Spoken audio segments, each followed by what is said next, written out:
নিলাম থেকে ডাক পেয়েছিলেন নাহিদ রানা, এবার তার সাথে সুযোগ পেলেন আরও এক বাংলাদেশি। পিএসএল এ একই দলে খেলবেন নাহিদ শরীফুল, কিন্তু সেখানে প্রশ্ন থেকে যায় একাদশের সুযোগ আসবে কি দুজনেরই।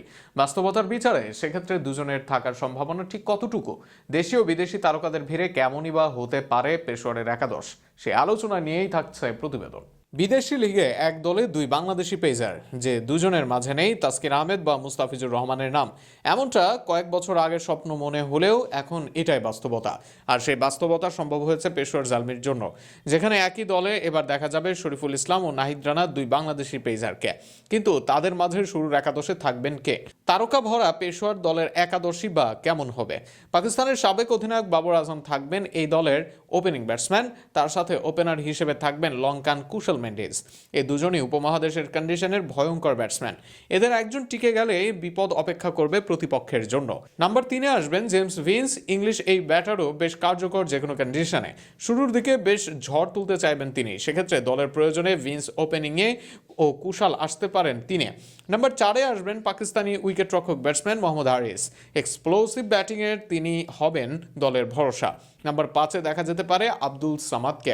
বাংলাদেশের সাথে খেলা সামাদ সাম্প্রতিক সময় পারফর্ম করেছেন পাকিস্তানের ঘরোয়া লিগে। নাম্বার 6-এ আসবেন কিউই অলরাউন্ডার মাইকেল ব্রেসওয়েল।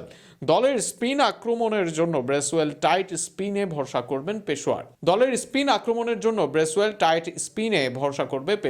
একই সাথে ব্যাট হাতেও তুলতে চাইবেন ঝড়। নাম্বার 7-এ ফিনিশার হিসেবে আসবেন চাচা খ্যাত ইফতিখার আহমেদ। পাকিস্তানের পেস বোলিং অলরাউন্ডার আমির জামাল আসবেন নাম্বার 8 পজিশনে।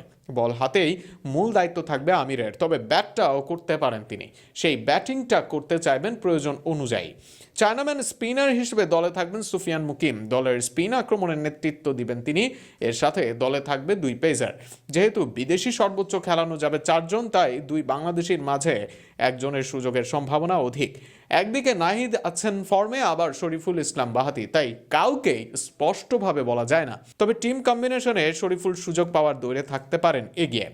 এদের সাথে আর এক পজিশনের জন্য লড়াই হবে দুই ডান হাতে পেসার খুররাম শাহজাদ ও আলী রাজার মাঝে, যেখানে খুররাম অভিজ্ঞ, আবার সাম্প্রতিক সময় করছেন ভালো।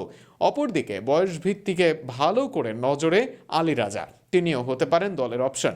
সব মিলিয়ে এই জায়গায় এগিয়ে থাকবেন আলী রাজা। শরীফুল জামালদের সাথে থাকবেন পেস আক্রমণে। পিএসএল এর শুরুর ম্যাচে এটাই হতে পারে পেশোয়ারের সম্ভাব্য একাদশ।